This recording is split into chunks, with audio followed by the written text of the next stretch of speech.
मेरी पत्नी रोज दोपहर में घर से बाहर चली जाती और शाम को जब वापस आती तो लंगड़ा कर चलती हुई आती।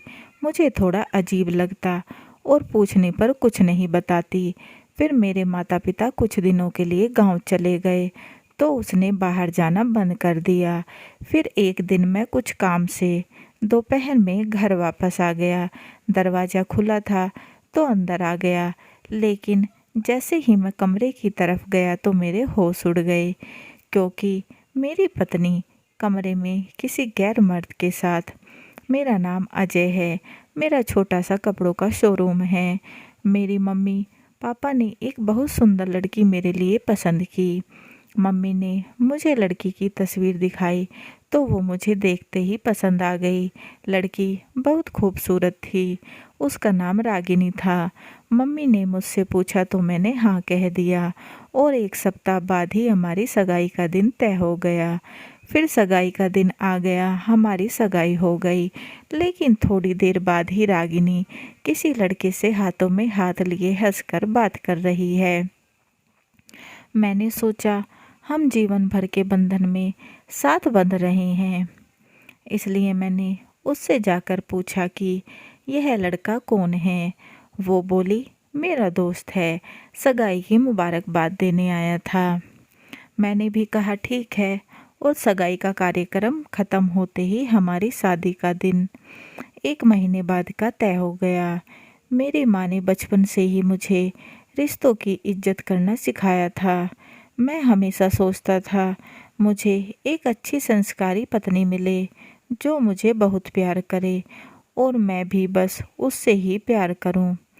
मैं अपने काम में लगा रहा और पता ही नहीं चला कब शादी का दिन आ गया और हमारी शादी बहुत अच्छे से हो गई। रागिनी दुल्हन बनकर हमारे घर आ गई। घर में सब बहुत खुश थे और मेरी खुशी का तो कोई ठिकाना नहीं था। मेरी और रागिनी की सुहागरात बहुत यादगार थी। हमने साथ में बहुत हसीन पल बिताए। मैं और रागिनी बहुत खुश थे और ऐसे ही कब 5 साल बीत गए मुझे पता ही नहीं चला। इस बीच हमारी एक प्यारी सी बेटी भी हो गई। हमारा जीवन बहुत सुख से बीत रहा था। मैंने रागिनी को हर खुशी देने की कोशिश की, उसे कभी कोई कमी नहीं छोड़ी। लेकिन इस बीच मेरी पत्नी में कुछ ऐसे बदलाव आए जो मैं सोच भी नहीं सकता था। मैं पूरा दिन काम के लिए घर से बाहर रहता और रागिनी रोज किसी न किसी बहाने घर से पूरा दिन बाहर रहती। मैं अगर उससे इस बारे में पूछता तो वो चीखने चिल्लाने लगती, झगड़ा करती, कहती मुझ पर शक करते हो, घर के काम से जाती हूँ, सैर सपाटा करने नहीं जाती। मुझे गृह कलेश ज़्यादा पसंद नहीं था, इसलिए चुप रह जाता। लेकिन अब रागिनी के बर्ताव में धीरे धीरे मेरे प्रति बदलाव आने लगा। उसका प्यार मेरे लिए कम हो गया था। समय ऐसे ही बीतता रहा। फिर अचानक कुछ दिनों के लिए मेरे माता पिता को गांव में जाना पड़ा। मैं काम पर चला जाता और रागिनी घर पर अकेली होती। फिर एक दिन ऐसा आया मेरे जीवन में बर्बादी का तूफान लेकर आया। हुआ यूँ, एक दिन मेरी तबीयत कुछ ठीक नहीं थी तो मैं शोरूम बंद कर दोपहर में ही घर आ गया। घर का दरवाज़ा खुला था तो मैं सीधा अंदर चला गया, लेकिन मुझे रागिनी कहीं दिखाई नहीं दी। मैं अपने कमरे की तरफ जाने लगा कि अचानक तभी मुझे अपने कमरे में से कुछ आवाज़ें आने लगी। मैंने अंदर झांक कर देखा तो मेरे पैरों तले से ज़मीन निकल गई, क्योंकि कमरे में मेरी पत्नी किसी गैर मर्द के साथ सो रही थी। उन्हें देखकर मेरा खून खौल उठा। मैं तुरंत कमरे में चला गया और उस आदमी को मारने लगा।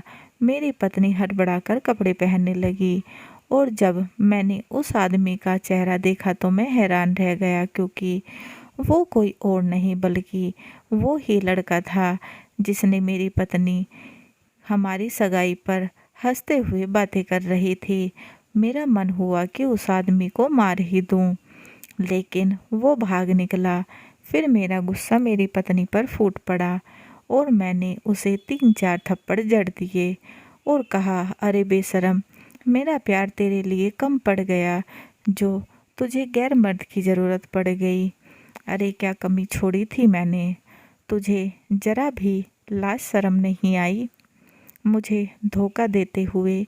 उसके बाद जो रागिनी बोली उसे सुनकर मेरे होश उड़ गए, मेरा प्यार पर से भरोसा उठ गया। वो बोली, अजय, तुम्हें क्या लगता है मैं तुमसे प्यार करती हूँ? यह तुम्हारी गलतफहमी है। मैं उस लड़के से हमारी शादी के पहले से ही प्यार करती हूँ और हमारी सगाई पर भी मैंने ही उसे बुलाया था, ये बताने के लिए कि मैं तुमसे शादी कर रही हूँ, लेकिन वो परेशान ना हो।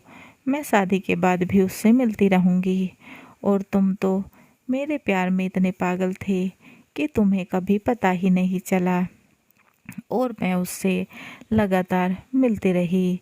वो बोलती जा रही थी और मैं बस आंखों में आंसू लिए सुन रहा था। फिर मैंने भरी आवाज़ में पूछा, रागिनी, अगर तुम किसी और से प्यार करती थी तो तुमने मुझसे शादी क्यों की? मेरी ज़िंदगी बर्बाद करने का तुम्हें क्या हक था? और हमारी बेटी होने के बाद भी तुम्हें गैर मर्द के पास जाते जरा भी शर्म नहीं आई? उसका जवाब सुनकर तो मेरी रूह कांप गई। वो हंसकर बोली, अजय, यह भी तुम्हारी गलतफहमी है कि वो तुम्हारी बेटी नहीं बल्कि उस आदमी की बेटी है, मेरे प्यार की निशानी। मैं शादी के पहले से ही गर्भवती थी। यह सुनकर तो मेरे तन बदन में आग लग गई। इतना बड़ा धोखा, मेरा मन हुआ इस औरत को अभी मार दूं, लेकिन फिर मैंने उसे पुलिस के हवाले कर दिया।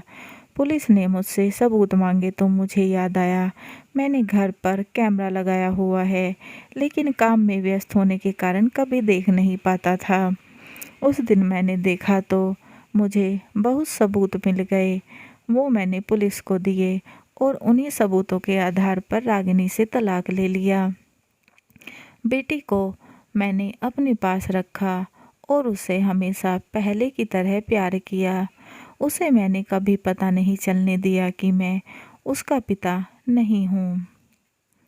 लेकिन बस एक दर्द मेरे जीवन में हमेशा रहा कि सच्चा प्यार करने वालों को प्यार क्यों नहीं मिलता।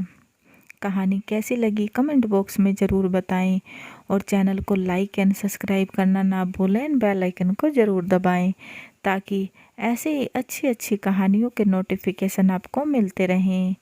And please guys, support my channel. समाप्त।